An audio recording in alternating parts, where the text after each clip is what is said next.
welcome to today's Explainer. I am absolutely thrilled you're tuning in because today we're going to completely flip the script on how you consume information.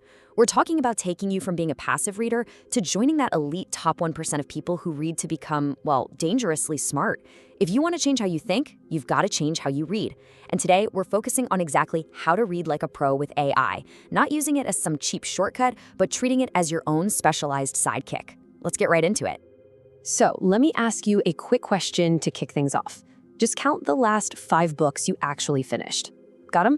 Okay, now how many of those books genuinely changed how you think or how you communicate or make decisions? If your answer is 0, hey, you're not alone. It's a really uncomfortable truth we all kind of share. Most of us read books, close the cover, and then literally completely forget them. And honestly, that memory wipe happens because we all stumble into 3 massive reading traps. First up, there's the highlighter trap. That's where you highlight this brilliant, glowing sentence and totally trick yourself into thinking that marking a page is the same thing as remembering it. It's not. Then you've got the summary trap. Spending hours making perfect, color-coded notes that, let's be real, you are never ever going to look at again. And finally, the completion trap. That feeling of, yes, I hit the last page, the book is done. But if you really think about it, nothing actually changed inside your mind. Now, there's actually a psychological reason we fall into these traps. It's called the illusion of fluency. There's this fascinating study from Yale University that hits the nail on the head here. Researchers asked people, hey, how well do you understand everyday objects? Bicycles, zippers, toilets. And everyone was super confident, like, oh yeah, totally get how a zipper works. Right up until the researchers said, okay, explain to me step by step how it actually functions. And suddenly, complete silence. Their confidence absolutely collapsed.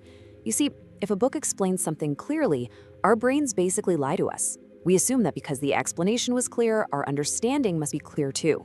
Which brings us to the biggest modern myth out there, thanks to artificial intelligence. We tell ourselves, well, if AI can just summarize the book for me, why on earth do I even need to read it? But you have to remember this. You are not going to grow your muscles if you haven't done a single push-up yourself. Sure, you can ask an AI to summarize a whole book, and honestly, it'll do a fine job in about 3 seconds. You'll feel like you read it. But you haven't actually wrestled with the core ideas. You haven't done the mental push-ups, so you can't explain it, you won't remember it, and you definitely can't use it. So, the real secret here is understanding the stark difference between a passive reader and a serious reader. A passive reader is basically a tourist. They're just sitting on the outside of the book, kind of watching the author think. But a serious reader, they're a spy. They get in there, they become an active actor in the story that's unfolding. Remember, reading isn't a race. It's not about speed reading. It is about systematically training your mind to handle complex ideas. Okay, so how do we actually do this? Let's dive right into the solution. It's called the ACTOR framework, a 5-step system designed to make you do those mental push-ups, while AI acts as your ultimate specialized sidekick at every single stage. That's ACTOR. Aim, compress, test, own, and run. Let's break down exactly how you can execute each one of these moves. Starting with step 1, aim. This is where you learn to read like a spy. Here's the deal. Without an aim, the book gets to decide what matters. But when you walk in with a specific mission, everything changes. Think about Lin-Manuel Miranda back in 2008. He picked up this massive 800-page biography of Alexander Hamilton while he was on vacation. But he wasn't just casually reading it on the beach. He was carrying this lifelong obsession, a real mission about hip-hop, immigration, and how people with absolutely nothing can build everything just by using their words. Because he carried that highly specific mission into the text, that same 800-page book ignited the spark for one of the most successful Broadway empires in history. It's the exact same pages someone else might read, but with a different mission, it has a totally different impact. So how do you actually put this into practice? Well, your human action here is super simple. Just write down a 1-sentence mission statement before you even open the book. Something like, I'm reading this because I need to fix my dysfunctional team. Now, what if you don't really know your mission yet? That is exactly where your AI sidekick steps in as your framer. You just prompt the AI, hey, I'm about to read this book. Give me 3 provocative questions I should carry into it so I read with a purpose. The AI frames your mindset, but you remain the actor driving the mission. Moving on to step 2, compress, or as I like to call it, finding the trunk. The whole goal of compression is actually pretty counterintuitive. You shouldn't read a book just to collect more information. You read it so you can carry less of it. A book isn't designed to be carried word by word in your brain. Elon Musk uses this incredible metaphor that visualizes this perfectly. He describes knowledge as a tree. The trunk, that's your core, load-bearing idea that holds the whole thing together. The branches are the major arguments or the key chapters. And the leaves, those are the little quotes, the specific examples, the clever paragraphs. The trap most of us fall into is that we only collect the leaves. A highlight over here, a quick screenshot over there. But if you can't see the trunk, those leaves have absolutely nothing to hold on to, and they just blow away and disappear from your memory. To effectively compress a book, your human action is to just write a really short version of that key idea, the trunk, after every reading session.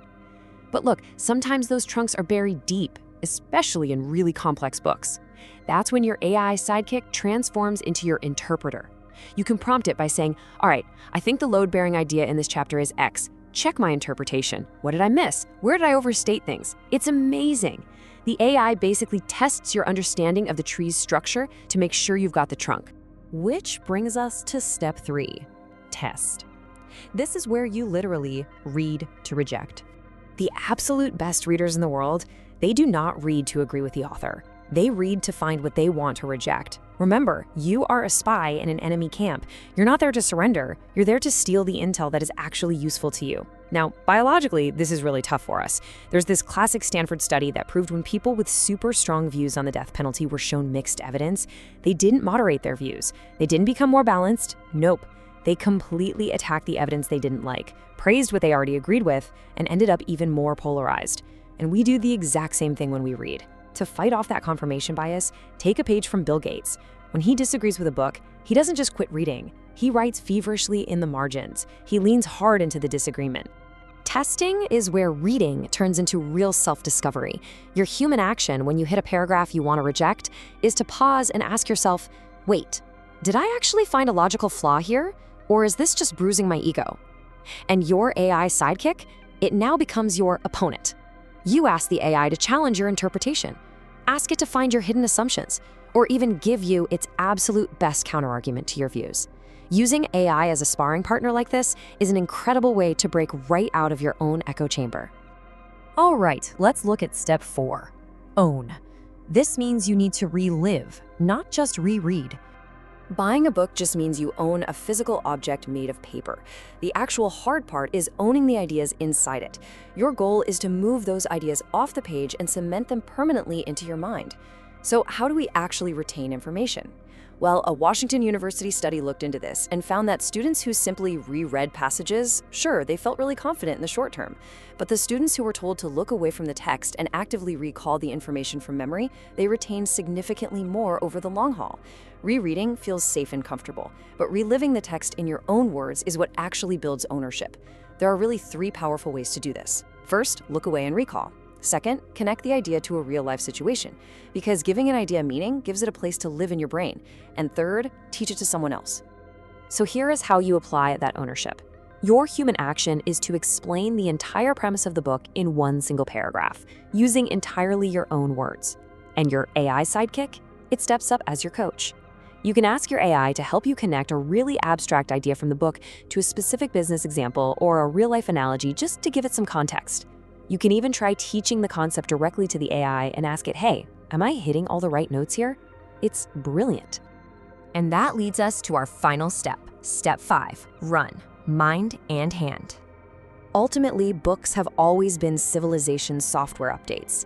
They are meant to rewire how you act out there in the physical world. A book about money should literally change a financial decision. A book about communication should change how you navigate your next conversation. MIT actually has this beautiful motto, mind and hand, meaning your thinking isn't actually finished until it helps you build something real. Take the book Crucial Conversations, for example. Reading that shouldn't just be some inspiring intellectual exercise. It should fundamentally change what you notice and exactly how you behave the very next time you're in a heated discussion at work.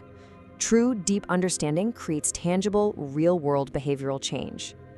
To make absolutely sure you run with this new knowledge, your human action is to apply the concept to a real, pending decision in your own life right now.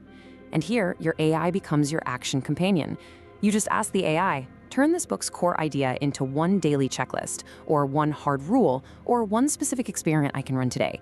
You are literally using AI to translate abstract words into concrete daily actions. Finally, let's talk about the real human edge.